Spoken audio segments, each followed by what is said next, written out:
And once again, we want to start out by singing to our leaders on the Zoom platform. What a blessing it is tonight to have you to be with us in our installation number 3 of spiritual leadership through biblical preaching.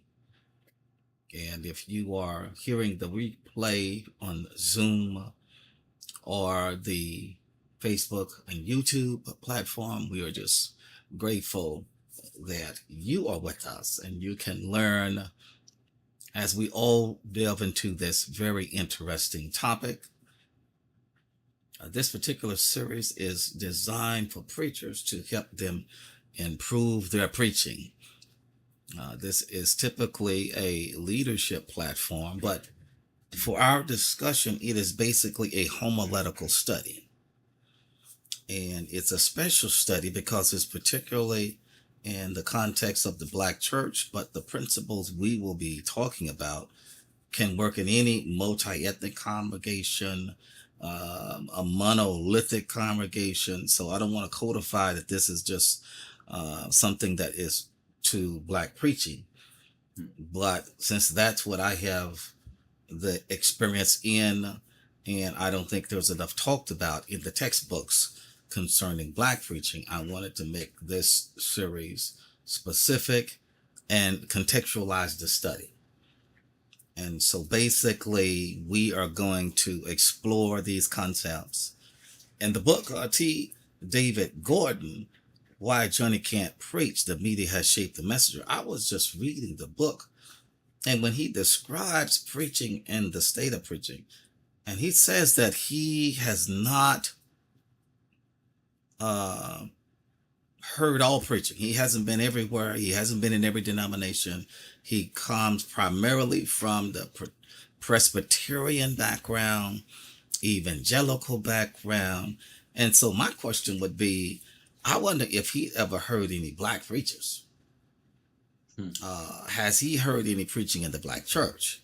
I wonder if he would have the same assessment. Now, again, based on what the book is saying, based on what I've heard in the Black church, many of the problems that he's dealing with, we see and hear in our own context as well. Yeah. Okay, even though he might not have heard it, we can say that his principles we see in our ministry context every Sunday. And so, again, we want to explore that. We want to look at this book as a self-development tool to help your preaching. As I will say, and I will say again, I do not want you to compare yourself with somebody who's been preaching 20, 30, 40 years and then talk about, I want to be just like that. That's an unrealistic comparison. You shouldn't be comparing yourself to anybody. It doesn't matter how long you've been preaching. You could be preaching longer than I have. You should not compare yourself. I know preachers do this all the time. They compete and they compare and they covet. Oh, I wish I could preach like this, brother. No, work within your gifting. Okay? Work with the gifting God gave you. God gave you a voice. You need to discover that voice. Now, one thing I want to mention that in this assignment, I gave you an assignment to listen to Maurice Watson. Now, how many of you actually heard this entire interview? I did not listen to everything. I started out, but I did not finish off. I think I had to go to how far did you get in it then? Where he was speaking about I'll kind of generalize it about not staying one place permanently. Like, Okay. don't make like a congregation your home. Like, you will not move. Always, like for instance, he said his calling, right? He felt that he had to move after he was there for so long a time. Mm-hmm. It's not Mm-hmm. that he had any row or anybody was pushing him out. Mm-hmm. He just feel that is, as if he had to be somewhere else, I you got you. know. I got you. And the way I get it is that, and I look at it as, the preacher should not be stable Mm-hmm. or Mm-hmm. just settle down. He's supposed to, and as we see in the New Testament, in the early Christian times, Mm-hmm. Mm-hmm. they're supposed to go and construct Mm-hmm. and put churches together, Mm-hmm. congregations together, and then go move on. Mm-hmm. Mm-hmm. But it's totally different now, where preachers just find a home and settle Yes. there. Yeah, okay then. So I don't know how far that was because I'm just going by my memory of it, and it sounds like you might have gotten about halfway, if that. I believe this interview was about an hour and 15 minutes, and I'm going to suggest that you go back and listen again, Percy, because next week I'm going to have up there on the screen 21 principles that I've taken away from that interview, because I have actually analyzed these interviews months ago, and I already have the principles that I've studied, and I'm going to share those 21 principles, and each one of you are going to have 7 principles each, and you're going to have to take one of those principles and give a detailed explanation on what he said in the interview. Okay, so I'm giving the 21 principles on the entire interview, and you don't know what 7 questions I'm going to give you. So whatever 7 questions I give you next week, you need to be prepared to spot something that you heard in that interview and explain what he said and what you thought about what he said. So if you're not prepared to do that, that means you need to go back and listen again. If you only listen halfway, apparently you're not going to be ready to do what I am going to suggest next week. Okay? Why is that important? You learn about preachers and preaching listening to qualified preachers. Okay, that's how you learn about preaching.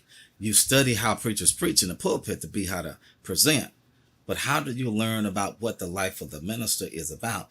Listening to other ministers talk about their ministries. I'm going to read something here on the screen. It says here that the interview with Dr. Maurice Watson, the pastor of Beulah Land Church in Macon, Georgia, provides an in-depth exploration of his life and ministry. Dr. Watson reflects on his spiritual journey. His conversion was at 14. His call to preach was at the age of 16. Now, the first question for each of you, I asked you to listen to this interview.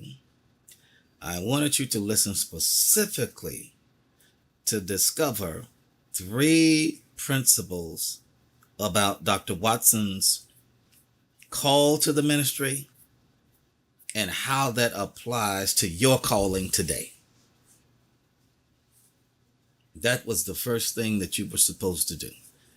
Any brother, 3 takeaways, 3 principles about Dr. Watson's call and your calling to the ministry.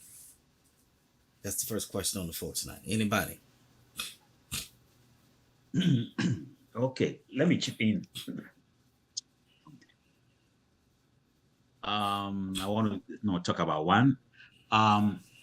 So when we look at his call into the ministry, he actually made it clear that he had the insatiable desire to read or to know and to read the word of God. So it was like he had that burning sensation in him, So when he had that experience, he discussed it with the head pastor. He talked to him about it, and the pastor told him that go think about it and pray about it, and let me know later what you feel about it. That is what he said to him. Think about it and pray about it, and then later on let me know. So he went back, did the same thing, and it is like the thing was there, the insatiable desire to preach the word, to know about God's word. That thing was still there. And then he relayed back to the head pastor, that yes, the burning desire is still there. So first and foremost, that is the first thing, that the experience that he had, indicating that he has that desire, or there's a call for him to come into the ministry and do the work of God, to be a preacher. Yeah. That's an excellent point that you extracted there. Now let's go to some of the other men there. I want to hear from them at least one principle. I was hoping to get 3 from you, but I want to see if you can at least come up with one.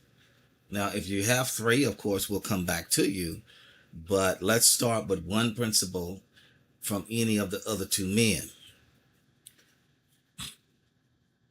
Something that I remember from the interview that he stated was that when he decided to go to school to learn to be an educator, that he kind of fashioned it so that he can still do ministry as someone who's an educator, as a teacher, and make the time to do ministerial work on the summer months when he's off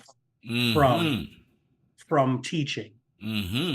So he kind of showed that he can separate his secular work from ministerial work.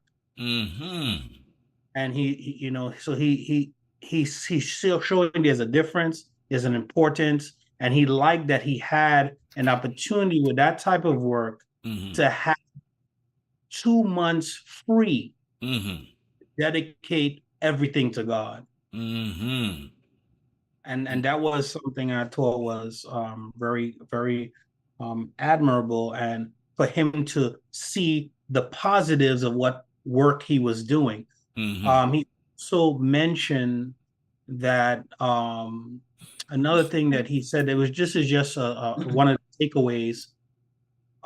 He expressed that when you start doing the work in a ministry or preaching or teaching, that you're someone not going out looking to do this per se at various congregations, but rather as you do the work of God, your demand starts to raise for you as a worker of the Lord. And it's recognized, and then you become in demand by others, not you putting yourself out there. So he said others will seek you rather than seeking to go and teach or preach in various places. Excellent. So he realized that you become in demand by doing God's work. Yes. Excellent observations there. Very rich principles there that you presented.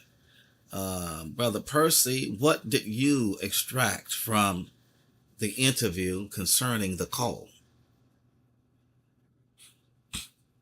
Well, one of the things I realized that what he said, that when he came to that ministry, he did not overshadow the older or elder preacher, I think, that was there, that he always gave the preacher his props, not looking to push him out and put himself in the center stage. And something he said that, that preacher was, I think, liked by that church. And he never fought to, overshadow that preacher, but give that preacher his props. Mm-hmm. And within giving that preacher his props and always, complimenting and saying how a great job that this preacher have done, and people like that about him, Mm-hmm. Mm-hmm. right? And another thing he said that he have told the preacher, or even as the members, that the salary that the preacher was getting, to increase it. And also, like, for instance, if, for instance, he dies, his Mm-hmm. spouse or his wife will get half. But he Mm-hmm. said he went back and he said to her, if he dies, you'll get his full salary. Yeah. Yeah. Yeah. That really Mm-hmm. took me back, and I say, man, that is something that, Mm-hmm. and he always look at this, and I think the preacher died. I think I can't remember if he died, but he always, look forward in taking care of the spouse of the preacher. And this is a Mm-hmm. good thing about, Mm-hmm. what I see in him, Mm-hmm.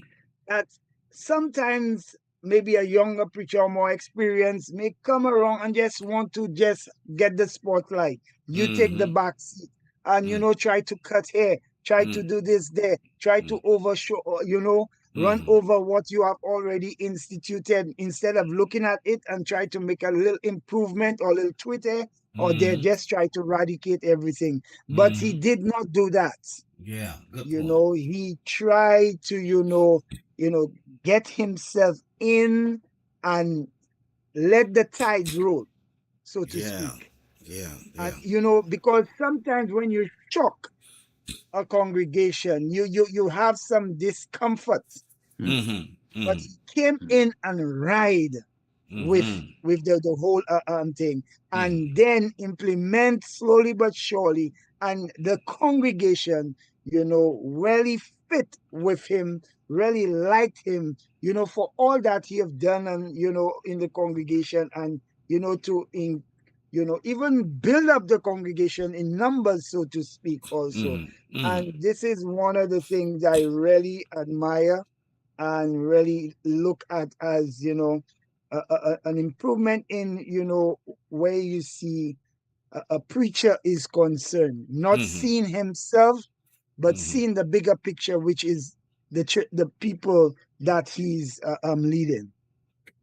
Excellent, excellent principles that you brought out. All of y'all are doing very well with this interview. I am encouraged by the feedback that I'm hearing. Yeah. Let's see if there's And anything else here. can I add some to it, Brother Gardner? Yeah, I had something Yeah, we're there. still talking about the call. We're talking about the call. Mm, Talk about yeah. that call. Uh-huh. It's so interesting. The interview was very encouraging, very full of information. Mm-hmm. It's like I started, talking about it when he said he had that insatiable desire to, preach. So when he Mm-hmm. talked to the senior pastor, he advised him, go think about it, pray about it. Mm-hmm. If really that is what you want to get into. And lo and behold, it was like that is the same thing that was, coming upon him. Mm-hmm. So he said when he actually announced it to the church, Mm. they were very encouraged. They were very happy to hear that Dr. Morris wants to become a preacher. Why? Because they had seen the desire in Mm. him. Mm. Mm. Because they had seen the desire in him. So, it was like, wow. Mm-hmm. Yeah, Yeah. and that is some of the principles, some of the things that we've talked about, Mm-hmm. Mm-hmm. about it, over here in this ministry. At Mm-hmm. times, you don't have to even say anything. People Mm-hmm. are watching you. Okay, watching you. They watch it. They know who you are. That's Yeah. new. Yeah. You have that, you have that skill. You have that call, Mm-hmm. Mm-hmm. in your life. God is using you to do something, wonderful in the vineyard. you know. So it was like when he announced it to the church, they were so much encouraged because they saw the desire in him. And then he went on to talk about during his age time, between the age of 14 to 16, teenager, when he was playing basketball, he had that call from God to start this prison ministry and then nursing home ministry. Yeah. So it was like the thing was coming. It was just coming, not necessarily waiting to get the opportunity to be standing in front of the people in the pulpit and then preaching. He said God called him to start prison and nursing home ministries. Yeah. And he started visiting these places. There you go. Excellent point. Excellent. Excellent. That was such a powerful point that you just made. Because see, here's what the reality is. Many times preachers that say they call, they just sit around at the church. Yeah. Waiting on when the pastor gonna let me get in the pulpit. And now they all upset because I'm sitting here and Brother Gardner won't let me preach. Pastor Ray won't let me get up there. Let me say it. And you just sit there, and now all of a sudden you start getting discouraged because ain't nobody allowing you to preach. Well, what Dr. Watson said, if this is your calling, go out there on the street corner. He said, go out there on the street corner. He said, there's 4 corners on the street. You can preach on any corner you want. He went to the nursing home. He went to the prisons. He went anywhere and everywhere. Because he said, if it's really your calling, don't be trying to steal somebody else's pulpit. Create your own preaching platform. Thank you. I thought that was perhaps one of the most profound things stated about a calling. Yes. That right there, what Brother Christian said, that was very good. Now, it's really caught my attention. I'm like, wow, that is great. That was I thought that was excellent because see, your calling is just that. Your calling, and you don't just sit on the calling, you get busy, you do something. Let's go to the next one here now. Dr. Watson advocates for young preachers to prioritize preparation,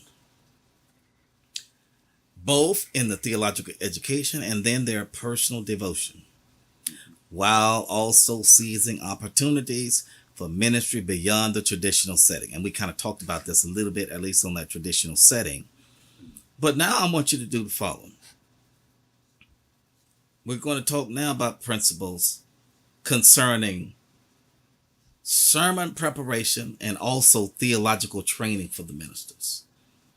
He talked about these things in the interview. What 3 principles did you extract that spoke to you about sermon preparation and theological training? Now we're going to see what you're going to say. Let's see who heard this. I heard one thing concerning the all right, preparation. Come on, then. Come on with that.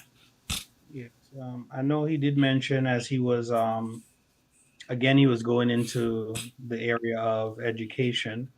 And he said it was actually a blessing because, and he alluded to that, and he said one of the things that helped him in his preaching was that he had to go back and really work on his writing. Writing helped him to be someone who was better. But particularly, he said he learned the 3-point structure writing. So for me, that takeaway was this was the way he would approach his preaching, would be using 3 points to relay the message. That's my what I gather. If there was any more educational parts, I would like to hear it. Well, from you the other brought brothers. well, you brought out a good point there with that 3-point alliteration, Mm-hmm. and he kind of credited that to his education background, that his learning in preparing to teach helped him indirectly before he wasn't even thinking about preaching. He was just going to school to be a teacher. Mm-hmm. And what he was learning in academia structured him in his grammar, that he used that now to be effective in his preparation for sermons and teaching. So very good point there. Anybody else want to talk to us about the principles of sermon preparation and the necessity of theological training? What did Dr. Watson say? What are the principles that you heard? Brother Percy, did you listen to that? Yeah, and I did not get that one. I maybe heard it, but did not really had that. Only what I remembered somewhere in that, as Brother Kivon mentioned it. I Mm-hmm. think either his sister or some member of his family, that was good where the English is concerned, Mm. and he was either she tutored him or something towards that extent. Mm. I can't remember exactly, but within, I think in that same writing skills and grammar and stuff like that, Mm-hmm. you Mm-hmm. know, I think that's as much I could remember, Mm-hmm. you know. Yeah, that's all for me. Okay. All right, brother Christian, what yeah, did you hear? yeah, and I think I noticed what he said about the early the influences on him, those who had some positive impact on him. Mm-hmm. Yeah. Um, and he talked about he had very good people who were good influences, on him. He talked about Mm-hmm. his pastor, who will Mm-hmm. always sit and listen to his preaching, Mm-hmm. and then will list the bad, or the mistakes that he made and the Mm-hmm. good points that he made. So after that, he would sit him down and Mm-hmm. then go over all these things. So it was like those things were shaping him. Mm-hmm. Were being Mm-hmm. very good. It Mm-hmm. was were having good impact on his ministry, and Mm-hmm. he actually recounted that always his pastor would tell him, Morris, get your lesson. Yeah. Morris, get your lesson. He Yeah. wants Yeah. him to get to the main course of Mm-hmm. his ministry. And again, he tried to follow his mentors Mm-hmm. so that he can preach with excellence. Mm-hmm. With excellence. So Mm-hmm. he started by writing his sermons always, and he Mm-hmm. wrote his topical, sermons. But he didn't know how to do expository sermons. Mm-hmm. So he later learned how to do that Mm-hmm. from a church conference he attended. So Mm-hmm. again, attending church conference also shaped, him Mm-hmm. to be able to do the expository um, sermons. Mm-hmm. Initially it was just about topical sermons that he was, preaching, but he Mm-hmm. wanted to know more Mm-hmm. about how the expository sermons were also done. So when he attended these church conferences, Mm-hmm. Mm-hmm. he learned those things from there. Mm-hmm. Absolutely. Do you remember the name of the preacher that he heard at that conference? That was he was the brother that he first heard Uh-huh. do a sermon on expository preaching. Do you remember who the preacher was and the name of that preacher? Did anybody remember the name of the preacher that he heard at that conference? Some of the names were mentioned. I need to just listen carefully because there were Mm-hmm. many. Mm-hmm. I know what you're talking about. Mm-hmm. Yeah, Wait. yeah, yeah. Well, but you did very good. You did very good. But that preacher was Dr. E.K. Bailey, who is one of the Okay. I would say one of the most effective preachers that I've heard anywhere do expository preaching. And then Dr. A. Lewis Patterson Jr. That's another preacher that I'm going to have you to listen to that interview at some point. But that was Dr. E.K. Bailey. And what I will say, Brother Christian, that you have given us excellent points on the sermon preparation. What you just gave was very rich. Mm-hmm. It is clear that you were listening to the interview and that you got some good principles. Now, the goal here is to help you to be able to listen expositorily. See, some people hear sermon, but they don't listen. You need to train your ears to be able to listen and be able to extract information. These interviews are rich with information, but if you can't hear, or let me say it this way, if you only hear but you can't listen, you'll walk away and be like, I ain't hear nothing. And some church people are just like that. You got folks sitting in the church will hear a powerful sermon and they'll walk away. What did you hear the preacher hear? What did the preacher say? I don't know. I ain't hear nothing. It would sound good, but I ain't hear nothing. So if you're not careful, your ears will just be hearing sounds and you're not processing it. And so these interviews that I'm asking you to listen to is a discipline of your ears being trained to listen and be able to extract information. By the way, by you listening to other preachers, the goal is for you to also be able to listen to your own preaching and see your mistakes later on. Yes. Oh Lord, have mercy. This ain't just something that's nice for you to do. Listen to other preachers. When you listen to these other preachers and learn how to listen, then your ears should then be placed on listening to extract the mistakes that's in your own preaching. See, you want to be able to do a self-diagnostic. Brother Gardner see all this stuff. Now I need to be able to see my problem. Okay? That's the skill that you're trying to develop. Brothers, does anybody else have anything to say on the principles of sermon preparation? The main thing that the brother Christian said, that the mentor said to Dr. Watson, get your lesson. That's what I'm going to say to y'all. I don't know what your sermon's going to be, but when you get in that pulpit, brother, you better get your lesson. Yes. Do not be in that pulpit and don't know your lesson. You see preachers all the time. They mumbling, they stumbling, they all over the place. They got 100 scriptures and they don't deal with none of them. Why? Because they didn't get their lesson. They read a text, but they didn't get the text. Don't let that be your story. Now, let me say one thing about theological education, since nobody talked about that.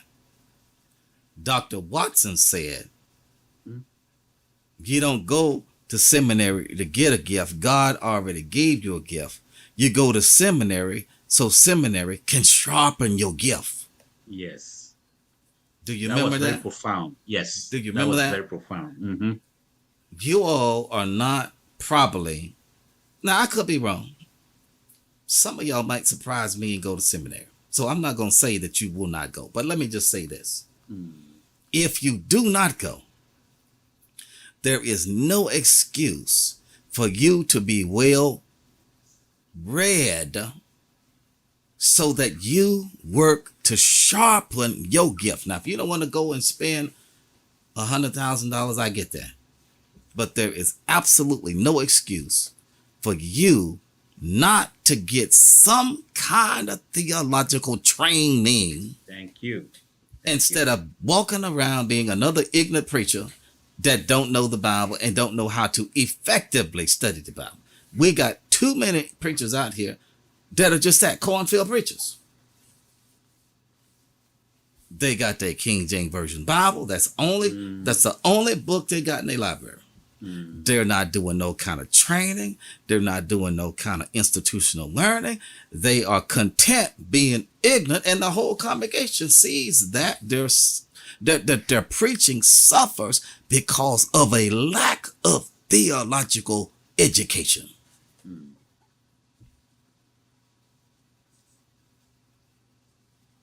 Our churches deserve better. And I don't need to tell you, God expects better. Well, Brother Gardner, I don't think you need to have a theological education to preach. You are correct. You don't need it. Yeah. But do you remember what Dr. Watson say? You want to sharpen the gift God gave you. Did y'all agree with that? Did anybody else hear that? I perfectly agree with that. It's not just in the theological, field, but even in our secular field. You see what I mean? Thank you. God has given each and every one, special skills. Yes. That you were born with it. Nobody is, born into this world, to become a worthless person or whatever it is. No, God has given each and every one a unique skill, a unique, character. Yes. That if you are able to develop it and sharpen it, you become very efficient in that field. At times, I look at some of the sportsmen, the soccer players, who are making millions, and a week, the person is being paid, Brother Gardner, $3 million a week. Yes. I'm like, what? Yes, Lord. What? Yes. Ronaldo, Mercy, you name them. Those top guys. Yes, Lord. And some of you guys know, the American, baseball, basketball, players. So you can even talk more about it. How much they make? You see what I mean? Absolutely. It is like the person has the skill. He sharpened it. He developed it. Now we see them being superstars. Let me put it that way. Superstars. So in the same way that in the spiritual field, it's like if we are able to sharpen our skills, we will become efficient and effective tool in the hand of God. At times, I do listen to some of the people, we call them the denominational preachers or whatever it is. Look, and I see the skill they have in delivering the subject matter in preaching. I take delight, like David Jeremiah, for instance. I take delight, Brother Gardner, in listening to this guy as he preaches. And you actually know that this guy has done his homework. He knows what he's talking about. He knows what he's talking about. And that's a good example. What he's talking about, Good, excellent examples there that you gave, talking about sharpening the gifts. Matter of fact, part of what you are doing every Tuesday coming here is a part of sharpening your gift. Yes. All this leadership assignment, all this writing, all of this reading. Now, Brother Gardner wants us listening to sermon. Why in the world would I have to do all that? We're sharpening your gift. And by the way, if you know anything about sharpening, when you put that metal to that grinding iron, there's heat generated in the sharpening process. That's why some of y'all get hot, because I'm putting heat on you. Oh, Brother Gardner, I got to leave this class. This is too much here. I listen. I don't belong here. The heat. See, I'm trying to sharpen your gift. Try not to put too much heat on you, but at the same time, I don't want you to walk out of here with no heat. See, there's a balance there. I have to find out how much heat. Wait, maybe we got too much heat on the brother. Give him a little space. But everybody got to go through the heat. You do not improve without friction. Sharpening of a blade will not take place if there's no friction put on the blade. The friction is where the heat comes in, because it's a transfer of the forces and the energy on the blade that sharpens it. Some of you, if you're not careful, you will just be a butter knife. Now, butter knife can only cut bread. It can only cut butter. But then some of you can be a razor blade. Some of you can even be a scalpel. You figure out what kind of blade you want. Don't get in that pulpit every Sunday with your butter knife talking about why it ain't cut. Well, maybe you need to sharpen your blade, brother. Yeah. God can do more with a scalpel than he can with a butter knife. What kind of knife are you putting in God's hand to work with? That is.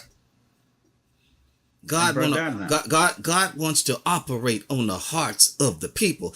Are you going to give him a butter knife or a scalpel? I think I just said something.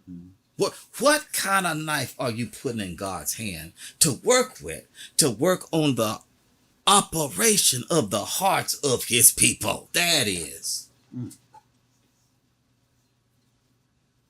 Well, Brother Gardner, I got this rusted butter knife here. And then wonder why don't nobody's life change. Well, see, a butter knife can only do so much. Are y'all getting this? Yes, Brother Gardner. And then, whenever I see people or I hear people quitting, this is how I perceive it. That I won't say we are letting God down. We are letting the church down. We're letting the church, actually, you can't say we're letting God down. Because, see, if God is the one that called you, you may think you let the church down, but you're really letting God down. God is the only one that matters in your ministry. Now, let me just make certain you get that. See, I want you to understand, the ministry is God's ministry. Right. The people are the ones you're ministering to. Right. You wouldn't have a ministry if God didn't give it to you. So if you turn him down, that's exactly what you're doing. It ain't like, now you might be letting the church down, but you are turning God down. See, that's how I would say that. Okay. You're turning God down, and then you letting the church down. Did you get that? Yes. Okay. Yes. Okay. Now, that might sound like semantics there in the way I'm saying that, but what I want you to get is God is the most important one in your sermonic call. Yeah. That's why I said you brothers need to do business with God before you start trying to do business with the church. I cannot overstate that. Dr. Watson said it a more profound way, but get that calling from God straight. Is this what the world I'm supposed to be doing? Do I have that burning that Dr. Watson kept talking about when the minister said, go back and see if you still got it. Come back a year later. He said the burning was still on me. I had to come back. Is that your story? Anybody else want to talk about anything else up to this point? And now let me go to the last slide here first. Read that right there, Brother Percy. Read that up there.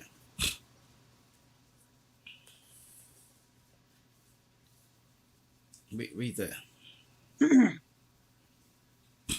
We discussed the evolving nature of his preaching, his commitment to expository methods, and the challenges posed by cultural trends in preaching.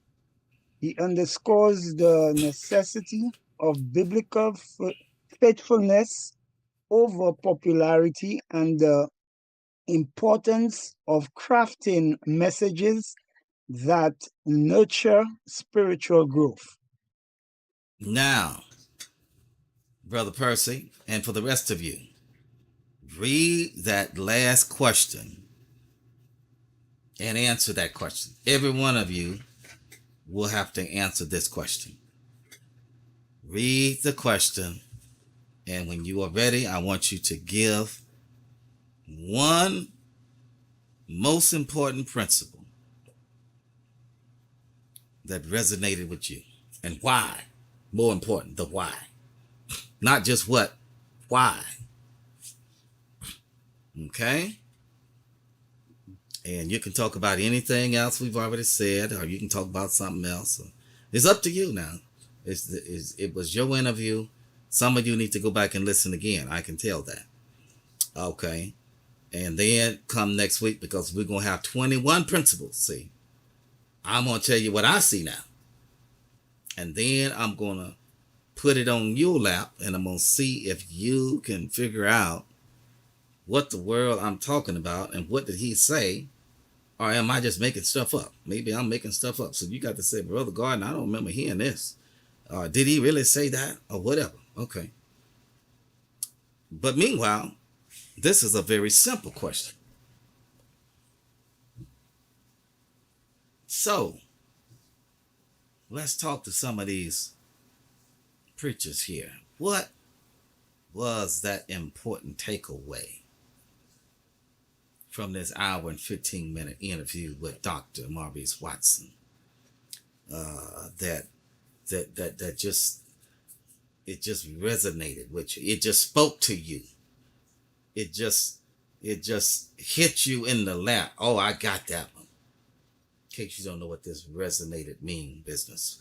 It was something that just said, you know what, I that's got to be the most important thing that's going to help me right now. And then tell me why that was so important. Now, let's see.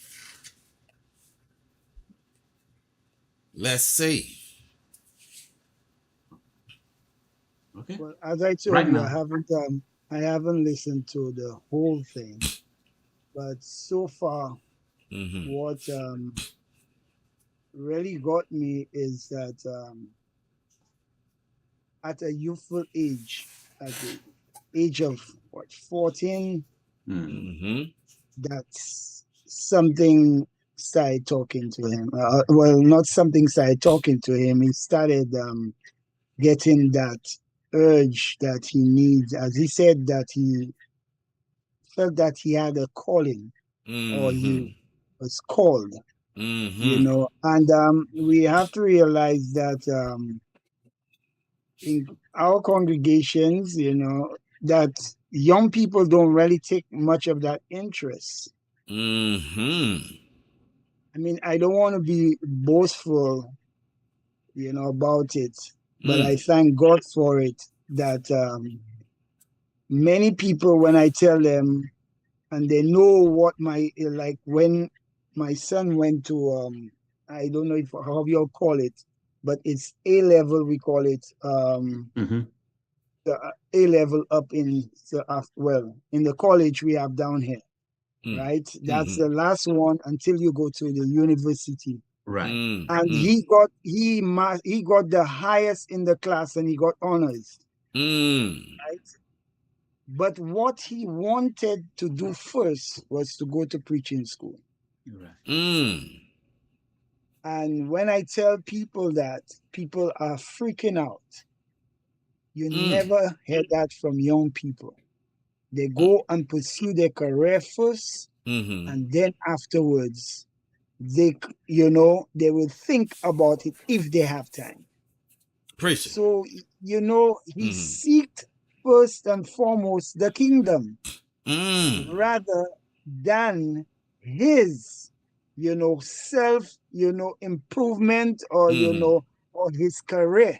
And that is what that will really stick with me, because it relates to me, so to speak. That at a tender age, that he himself, you know, seek for that thing, went towards that direction, you know, and not really looking forward for maybe, you know, his career, or being selfish towards his career, and, you know, what he could achieve out there and how much he could make, but rather on a spiritual platform, so to speak. That is one of these things. As we see, for instance, Samuel was one that was called at a Yes. tender age. Yes. Yes. We see Good David. example. Yes. David was called at a tender age. Mm, Good You example. know, and these are the ones we see that, you know, really made an impact where in the Old Testament is concerned. mm. And this is what I mean, all the others are important, but that relates to me. And I really Well, admire it. That's what. wonderful, wonderful, wonderful comment there. And I really appreciate what you were saying there with that early youthful call. All right. Mm. Next Yeah. man. And What? Go ahead. let me also add, yeah. And with the interaction he had with his senior pastor when he asked him to go think about it and pray about it, the Mm-hmm. story of Samuel came into my mind, Brother Percy. Thank you very much. Yeah, that is Mm-hmm. exactly what Eli, told Mm-hmm. the young boy Samuel. When Mm-hmm. you hear the voice again, just say, God, speak, your servant is hearing, Yeah. listening. Yeah, which was very profound. Yes. And Excellent. what I actually took out of the interview, which really, touched me. All of us over here are classify ourselves as young, ministers, young, guys coming into, most especially me, brother Kevon. Brother Percy has been in the ministry for a longer period. So let me put you aside. Brother Gardner is Mm-hmm. also our teacher mentor. But Mm-hmm. some of us are trying to get to know more about this preaching ministry, because it is not something we do every week or Right. Right. during Right. the weekdays. Brother Percy does that, Brother Gardner does that, so that Mm-hmm. is your field. So the other guy interviewed him and asked, how do you advise young pastors Mm. in your pastoral ministry? Mm. Yeah. So when they got to that point, it's really captured my attention. So I'm like, let me sit up and then listen to what he has to say to the Mm-hmm. young and upcoming pastors, those who want to go into the ministry. I think the word pastor was used. We all understand what exactly, Mm-hmm. he meant, by Mm-hmm. it. And this is what he said, that the work of the pastor is to shepherd and to feed and lead. Mm-hmm. The pastor is to shepherd, Mm-hmm. that is to feed and to lead. Mm-hmm. And then some of the work that he also does is preaching and teaching. So again, it took me back to when we were studying the Greek, terminologies for Mm-hmm. who the pastor is, Mm-hmm. who the shepherd is, Mm-hmm. who the bishop is. I mean, we studied all these Greek words, Yes. and what exactly the words signifies or stands for. Yes. It actually caught my attention that yes, now I know this guy is well read. He has studied something and he knows the work Mm-hmm. of the pastor. So Mm-hmm. he pointed those things out. That his main work is to feed and to lead. That Yeah. is preaching and teaching. Mm-hmm. God wants him to lead and nurture and to Mm-hmm. shepherd his people. Mm-hmm. And Mm. again, he went ahead to say that one may have a dominant gift. One may Mm-hmm. have an area where he is very, very conversant with a dominant, gift. That is how he put it. So Mm-hmm. he Mm-hmm. advised that we should do our best to balance these gifts.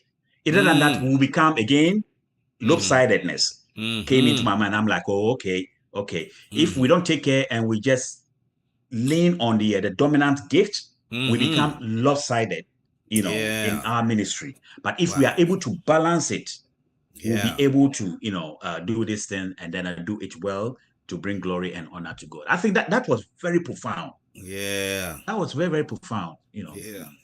What a powerful principle that was, Brother Christian. You really do a good job pulling out information. It is, like I said, here's what I'm learning about you brothers here. As I'm listening to you, because see, I've listened to this interview about at least 10 times. And I have about, I'm gonna tell you, I got about 50 of these things. Just so you know. Them. I got about 50 of them. We need them. I've listened to these about 10 times each. So when I hear you, I don't know if you've listened or not, but what I'm picking up is that some of you are able to extract information very detailed.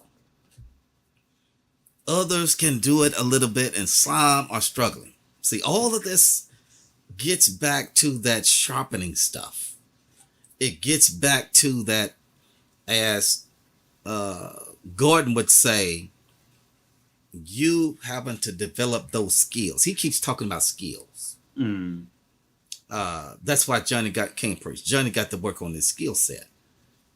The more you listen, I'm hoping that your ears will hear more. See, that's the goal. See, I'm assessing your ears right now. I'm listening to what you say, but really I'm assessing your ears. What kind of ears this brother got? See, that's what I'm listening for now. I may not tell you that, but I'm listening to how your ears operate. So, Brother Kevon, principle that resonated, and why?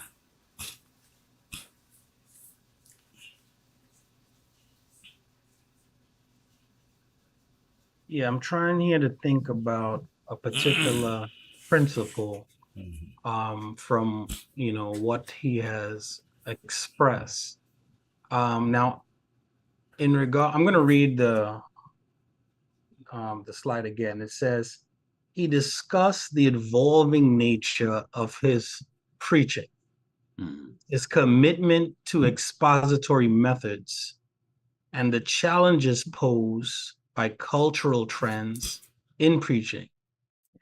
He underscores the necessity of biblical faithfulness over popularity and the importance of crafting messages that nurture spiritual growth. As you think about it, knowing him, what he said in the early part of this this interview is that he know he got his calling early because he had a burning desire. And in that early time that he got the desire, if you really think about it, it's not popular right now for young people, right? For young people to go after God, to seek. In this day and age, the young people are more focused on externals, the things that they see physically in this world. Yeah, that's right. That's right. But his focus was not on the external, but rather on spiritual. And with what he expressed by him wanting to preach, it was not for him to get glory for himself, but to give God glory. Now, he talked about expository preaching and as his method, and this is what my takeaway is from that. If you really break down expository preaching and that method which he has applied in his teaching, he is trying his best to have his self be quiet and God's voice be heard. You said something. You just said something. Popularity right now is what I have to say rather than what God has to say. Yeah. He wants to stay true to his biblical faithfulness by pulling out God's intended message to his people. Mm-hmm. And this is where spiritual growth takes root in the heart of believers. What? This gentleman, I mean, if you think about it, it is expository preaching for some is not popular. That's right. Because it doesn't allow some of the ministers who preach to shine light on themselves. But rather, the exposing the text shines light on God. What? And this is why I truly see this man as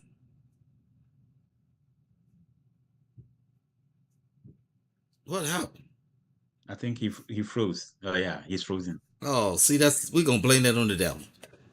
This brother is saying something, and the devil. Yes, he got to he's back. The he's devil. Brother, we can hear you now, brother. Man, the devil. So go back 20 seconds. Go back about 20 seconds. Your internet. Go back at least a minute and start over. You were saying this expository shining light. Deal with that. Go start right there. You see, the expository approach to the Bible, that method allows the minister to shine light on God's word. What? But it's not popular because some ministers want the light to be shined on them. What? Now the thing is, if any minister would do the right approach to teaching God's word, they would adopt expository method. Why? Because it brings out the idea of that particular verse and text. It brings out the point and the message that God wants the believer to understand. That message from God can also allow unbelievers to be changed and be pricked in their hearts to make the right decision for their life. Good God you could Almighty. you could only move in the right direction if you're pointed by God's shining light. If a man shining a light on himself, how can you see forward to get guidance on the path? It will not happen. What? So this is what this brother is trying to bring out in what he has, his approach, living a godly life, and using godly expository principles to take the listener to God's intended message.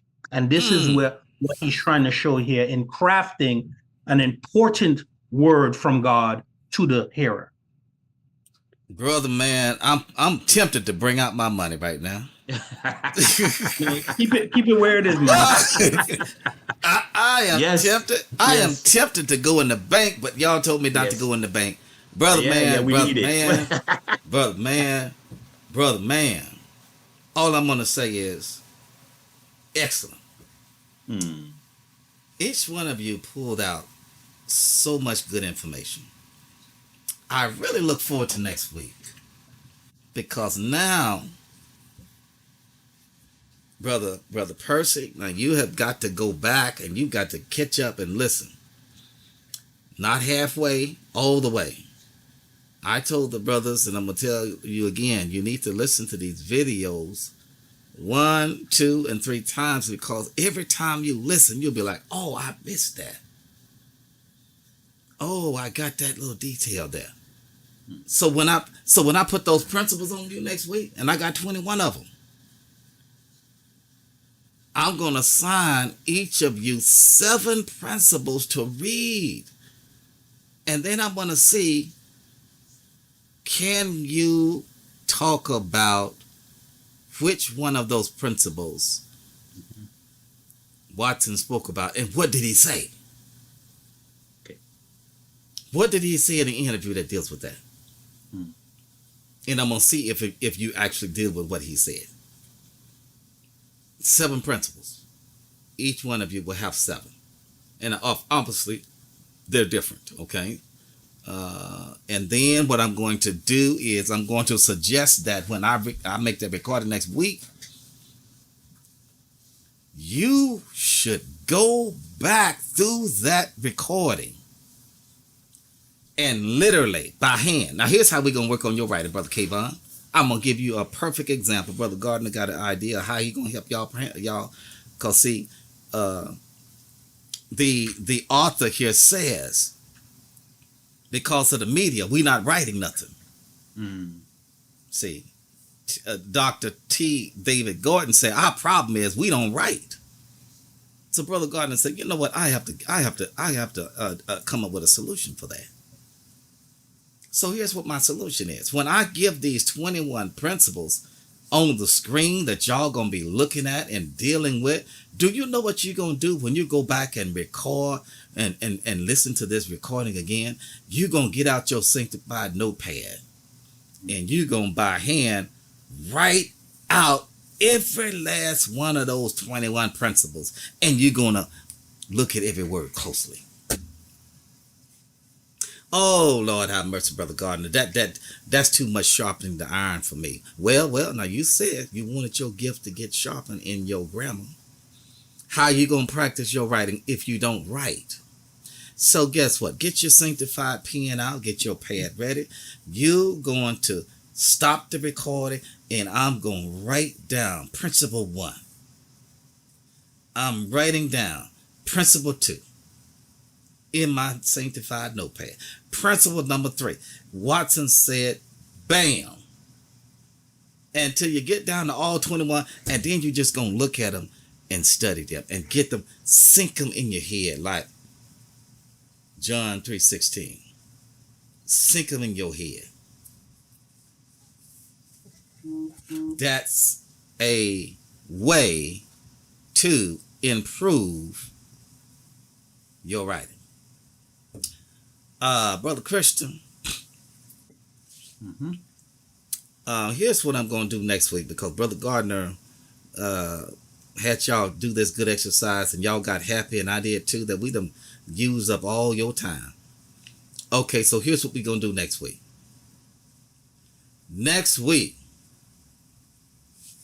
we're going to have 2 presentations. Brother Christian, part 2. Brother Percy, part 1.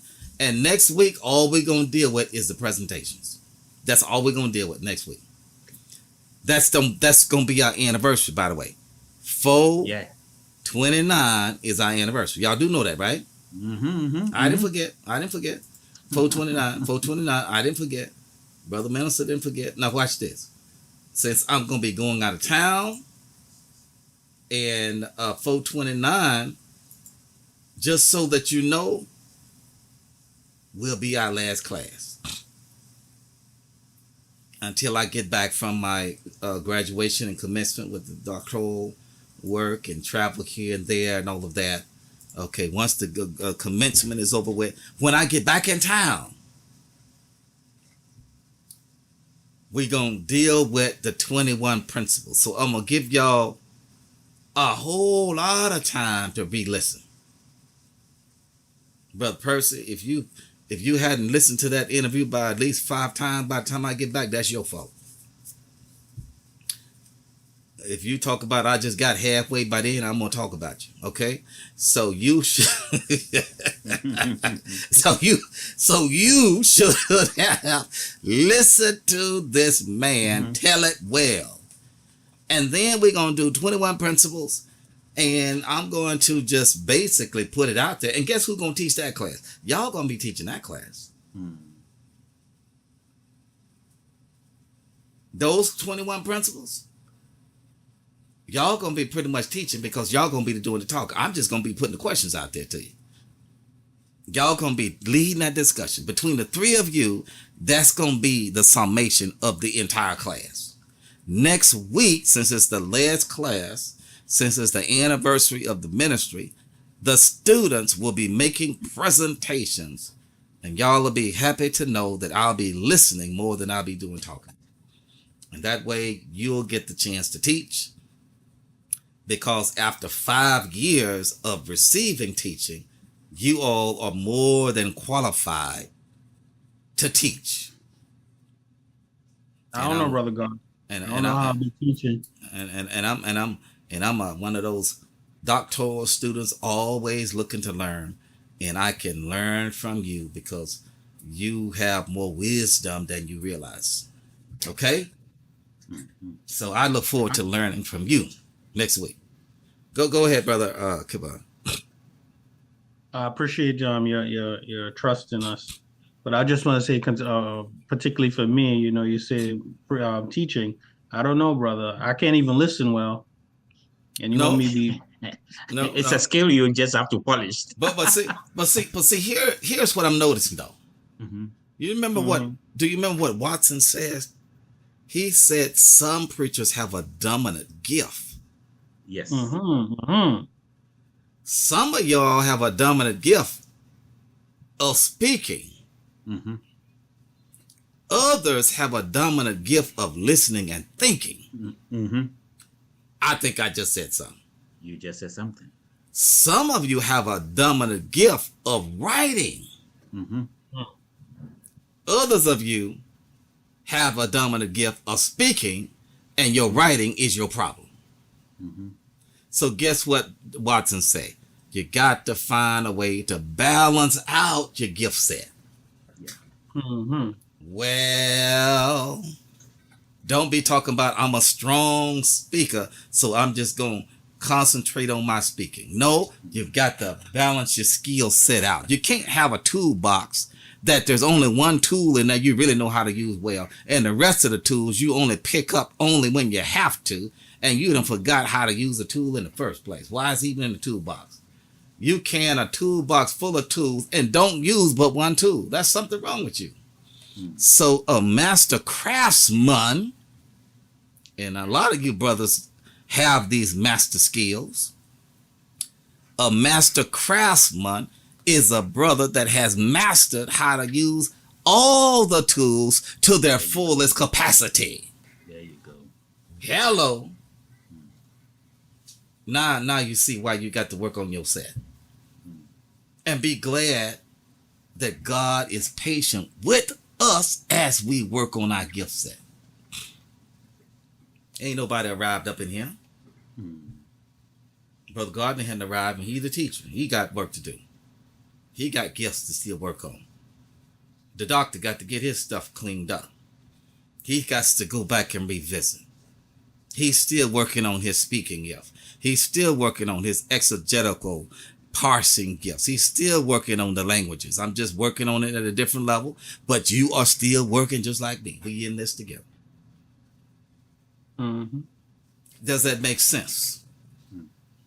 Yes. So Dr. Watson is helping us out tonight. I really am enjoying these interviews. But like I told y'all, I believe right at about 70, something like that. But do you know what we're going to do? Over time, we're going to hear all these interviews. Mm-hmm. And we're going to take down the principles on all those interviews. Do you think that could possibly help your preaching? Precisely. Do you think that could help you to know what the world you're supposed to be doing as a preacher? Precisely. Because, I mean, when I sit down and listen to interviews of this nature, right, it is like I'm not just listening. We have studied a lot of things over here. Yes. You know, how to exegete a text. Yes. You know, how to prepare sermon. Yes. How to, capture the attention of, people and all these things. So I listen carefully to what exactly is happening. Mm-hmm. Anytime a point is made, mm-hmm. which is something that we have talked about here on this platform, boom, it's like it captures my attention that, oh yes, he knows what he's talking about. That is what we studied about lopsidedness. This is what we studied. A preacher assistant minister, wait for your turn. We you This hammered is all why. these things, very well, This and is all these why. things were also flowing. They were coming through the interviews. This is why I didn't bring these interviews out until now, because I wanted you to be advanced enough student to be able to dialogue and really appreciate what the master craftsman preacher is saying. Right. See, 5 years ago, you didn't even know enough to know what the world these folk will be talking about. But now you're able to process what the world they're saying it, because you've been taught it and you have been practicing it over the last 5 years. See? Yeah. So congratulations on your good work. Go ahead, brother. The interview is full of wisdom and Full of good wisdom. lesson. Full of wisdom. He made very good points that we need to take them very serious. He got to a point where he said some pastors do end up planting their flags, that is the spiritual, the pastoral flag, at a particular church, and then stay there forever. And stay there forever. Yes. And then he was advising that, look, think about the transitioning. God normally opens doors for his people to make a transition. Yeah. Transition from one point to another. At times, you may have to spend longer period of time at where you are. And at times, God wants to move you out of that place and then be of an assistance in other areas too. So these are the things that we have to be looking for, because God is just, working with us. Like you rightly said, if we say that we are quitting, yes, we letting God down, because he's the one working on you. It is not about nobody but God. Remember that. Working on you. Remember that he's the one that has commissioned you to be his spokesperson. You are the one representing him. You are the one that speaks for him. You are the one that has a devotional life with him. That's why Dr. Watson talked about your devotional life. You're the one that has to share him with your family. Dr. Watson talked about family and how you spend time with family. All of that. He dealt with that. You're the one that's got to decide, with God's help, when is the next time for you to go to your next assignment. That was a serious point in that interview. How do I know when it's time for me to go to my next assignment? Dr. Watson talks about that.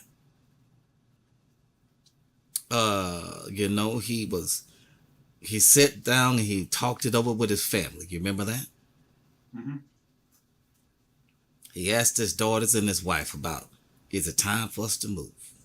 Do you remember that? I didn't get to that part. Did you listen to the whole interview? No, I only got to half. Well, see, you like Brother Percy. That's why I said both of y'all, by the time I get back in town, should have had 5 times y'all done heard this thing. Go ahead. It looked like I reached further than you, man, Kevin, because I heard that part. So then I maybe got to quarter. So Brother Percy say, I ain't looking bad no more. I'm glad I can make you feel brother.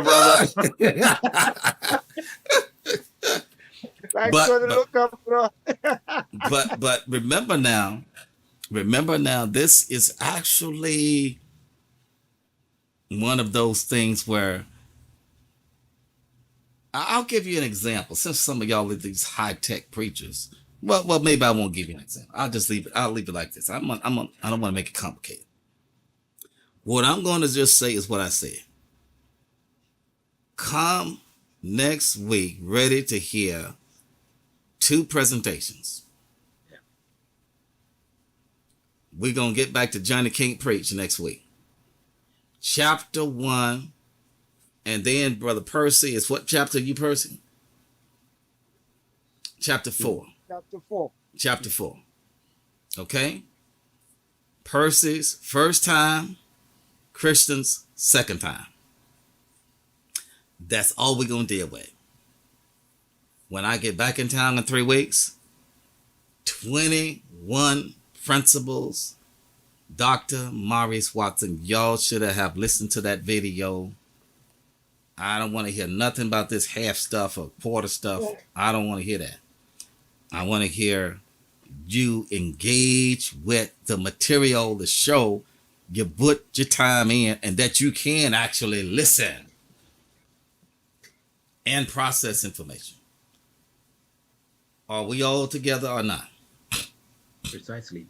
Is there a question on anything? Okay. I'm glad this is recording because I'll remember it. Y'all will remember it. And we'll all know what we have to do. It's a little bit early, but I think y'all will be glad that y'all are getting out a little bit early because that way you can probably go and listen to the interview. I don't have to go all the way up to 8 o'clock. It's 7:37. So let me do this. Is there any closing remark that any of you would like to make over the last 3 weeks? Now, we've been talking about this book for the last 3 weeks now. I think on my part, this is what I have actually observed. Yeah. I would have wished that we all stay put, but it looks like the stuff seems to be heavy for others. So it's like, let me take a break and the rest. This is the state of affairs of the Church of Christ. Churches are locked up. Now we're talking about the universal churches, all the denominational and everything. Churches are locked up in keen competition. Keen competition, seeking for worshippers. You see what I mean? And if you go or if you watch the way some of the denominational world go about their worship and praises and all those things, it is like they have put in much effort. Yes. They have put in much effort. They have polished their ways of doing things, and they do it, quote and unquote, they do it well. Yes. They do it well. Yes. What about us? Most especially when it comes to the singing ministry. You see what I mean? Many a times we lack over there. With the preaching, we good. Most of the time, yes, most of the ministers do very wonderful work. We want to stay with the text, we try as much as possible to just preach from the scriptures. That is Church of Christ. And perfectly, I mean, God will be so pleased with us.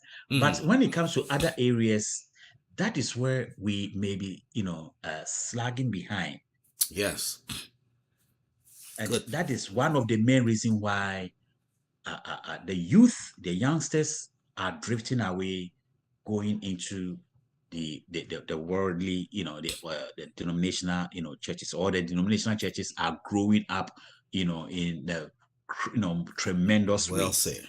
Whereas the churches of Christ are just, So I will just encourage, everyone. I encourage everyone to take what we're doing over here seriously and try to polish our skills, because whatever we learn over here, we are going to put them into use at where we are worshiping, where we fellowship, to raise the image of the church, bring some life into the worship time. Other than that, it's just going to be, at times I go to some places and you actually see that it's like, excuse me to say, it's a dead church. Dead. It's dead. Tell the truth. Just dead. Dead. Tell the truth. It's dead. The name is just the Church of Christ. That is it. Dead. What a powerful point you made. I don't know about Brother Percy, your end, but here in America, look, that thing is there. You go to some places, you see that it's a dead church. We got churches that might as well be funeral homes because they're just that dead. I cannot say how powerful that point was. And what I was going to say to you is, I think even over there in denominational churches, they have more solid preachers when it comes to crafting of the message. Now the Brother Gardner. Now the content theologically, Yes. it's not always there. Mm. But when it comes to the packaging and the presentation and Come all on. the things that resonate to make folks sit up and listen, many times they make us look like we don't have a clue what we are doing. There you go. You And said it I'm all. going to say that you and I can help our churches to grow by growing and making our preaching more effectively. Mm. You can grow the church simply by you improving your preaching. Mm. Ain't no need talking about knocking on doors and we gonna go downtown. Ain't nobody knocking on nothing. I mean, yeah, I know we're supposed to be doing that. I get that. Who do you know out here knocking on doors way they were back in the day? Come on now. So if you are not speaking into the lives of the people when they right there in front of you, ain't no need you talking about let's go downtown. When you got folk right there, you're not speaking to. You're not speaking and handling the sermonic presentation with clarity, authenticity, power, sound content, Mm. unorganized. Hello. And then you have the audacity to wonder why ain't nobody walking on now. So we have got to go back, brothers, and look at this preaching thing again. I don't know what preacher I'm talking to out there. I don't know who I'm talking to, but I tell you what, if you are a gospel preacher, this is a time, brother, you need to take your preaching seriously. Somebody was saying something. Yeah, Brother Gardner. Go ahead. Yeah, Brother Christian. This one was really heavy, and this I I had a series sermon to deal with, and plus my course, and then this one I didn't know this one was very heavy, you know, and it's it it got me thinking somehow, some way. And you know, certain things I kind of, you know, look at in a different light right now. Mm-hmm. And even in my presentation, you'll maybe get to know more about it, Mm-hmm. you know, but it changed my whole scope. Yeah. Actually, you know, it actually bring me where I actually wanted to go and what I was really looking at, and you know, trying to figure out how now should I approach. But it gave me a better and clearer, you know, direction on how should I approach. And I believe sometimes, you know, maybe preachers are maybe doing too much rather than just what God really wants from them. And why I say that, you know, looking at, for instance, going back to Paul time, when he said, you know, I preach Christ and him crucified. Yes. Mm-hmm. And it's like just that, you know, just magnify Christ. Mm-hmm. Don't try to, you know, be the surgeon. Mm-hmm. Be the assistant of the surgeon. The Mm. surgeon is Christ. Mm-hmm. Assist him, you know, in whatever ways that he wants. He wants you to take the scaffold, he wants you to take the this, you know, and that's how we ought to be, you know, when we put ourselves in that realm of preaching. Mm. Sometimes we want to be the surgeon and we will make a wrong cut and kill Mm. the patient, Well, right? Christ is very skillful in what he's doing. well Go said. present Christ and let Christ work on the heart of others out there. And this is one of the things I think, you know, that we really have to, you know, focus on. And this book actually gave me, especially my part, Mm. it had a lot in it, but I Mm-hmm. tried to cram as much into these few pages. Mm. Try to, squeeze out, press, get the real juice Mm. out of it to try to make, and to bring to my understanding also. That's what I was trying to do also, because as much as I try to write, I try to absorb Yeah. also, Well, because that's it good. doesn't matter.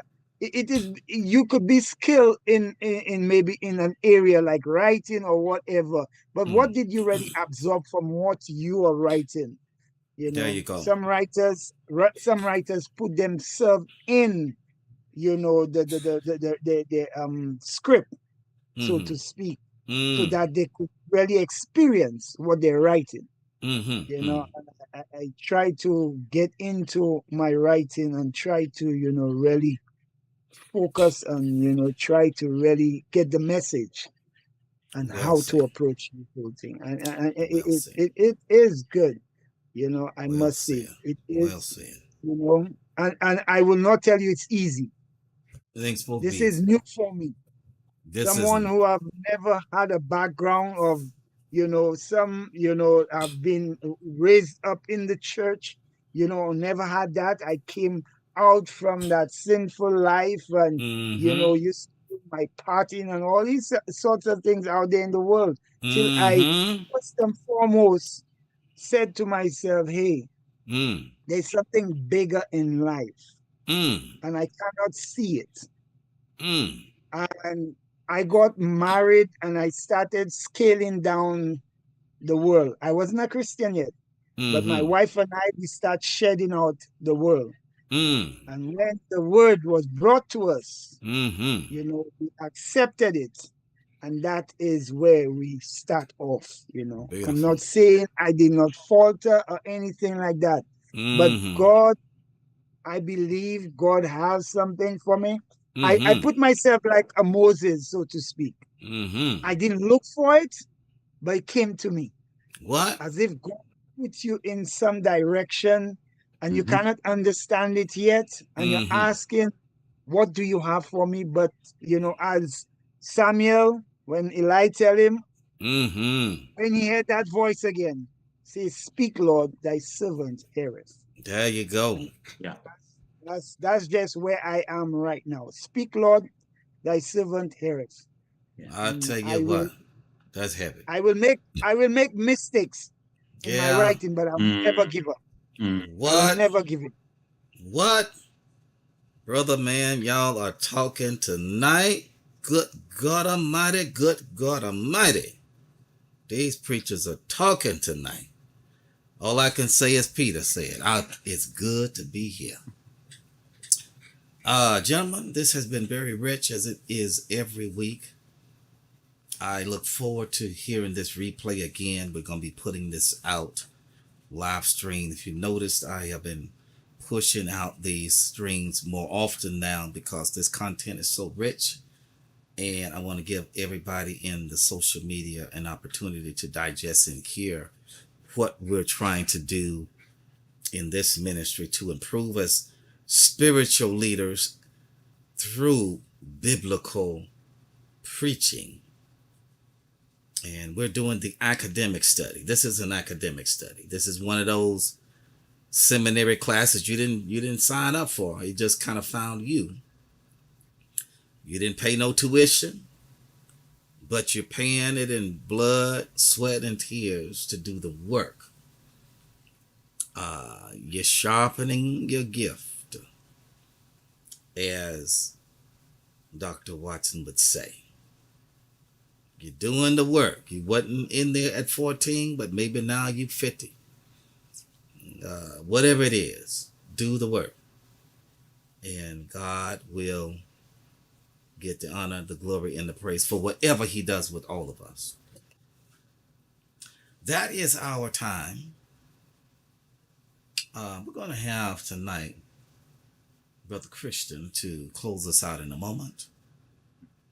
And if you have anything on your heart that you want to mention for him to pray about, give him that assignment. We're going to officially end the recording here because we want you to know that the material of the lecture has been presented, and now we're just going to close with a benediction. And Brother Christian, we'll take your prayer requests right now. Any prayer requests? Before I ask for prayer, I just want to know, Brother Percy, are you able to come on Mondays to prayer at 6 o'clock? When is that? 6 o'clock. We get together for prayer on Mondays. Yes. What day? Monday at 6 p.m. 6 p.m. I will. Yeah. Well, I'll try. I will try to. You just send me the. You didn't know about our prayer ministry? Well, I normally see something on, but I never really. I thought it was just your stuff over there. I sent it. It's not our stuff. It's your stuff too. Oh well, I thought it was just you guys up there. No, brother. You ought to know by now. Our stuff is your stuff. What are you talking about? Okay. Well, brother, I'm a foreigner. No, brother. Matter of fact, we're going to let me see if I can find it right now. And yeah, we don't have no stuff that don't involve you. Okay. You ought to know by now. You're a part of the family. Apparently, you forgot. You act like you're outsider. I hear somebody's taking away some visas, so you're not anymore residents. Yeah. You acting like you're outsider or something. No, brother. No, brother. Let me bring in right now, because see, this is important enough. I don't want you to forget it. See, we're gonna solve this problem right here. Right here. Write that down. Right there.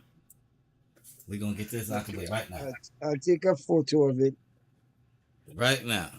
Ain't no excuse. This is just for some reason I thought this was a conflict of scheduling. Same here. So that's why I asked, because I know at one time he stated something was going on. Yeah, I know a Sunday evening he said Sunday evening was something going on. The Sundays I'm kind of off because I have to do morning and evening. So okay. You're preaching twice. Okay, so a Monday but actually we have service in the morning and in the evening. So I do not want to really. And it starts at 6. You preach both times? No, not me. The minister preach, Oh, okay. We kind of interchange sometimes. Okay, well, let me just say it this way.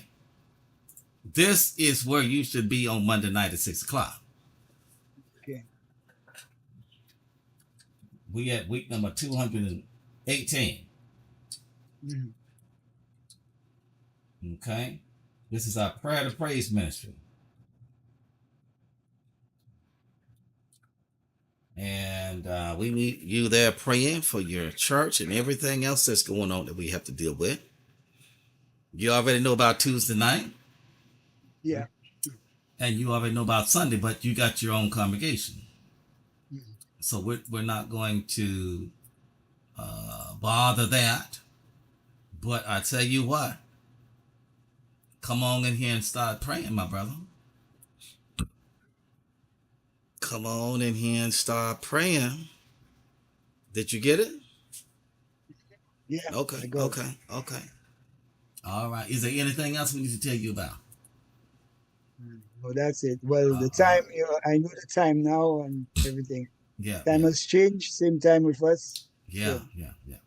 I just make my wife remind me. Yes. And we hope and pray that you can be a part of that, because we could have you doing the scripture reflections and all of that, which you'll find out about when you come. And if you can get away on one of these Sundays, I was hoping to have you to come and be one of the ministers on our Sunday evening platform. Mm-hmm. That's what I was thinking about. But like I said, again, I don't want to interfere with something that you're doing in your responsibilities at your local congregation. I don't want your preacher to get upset that you're not in your pew.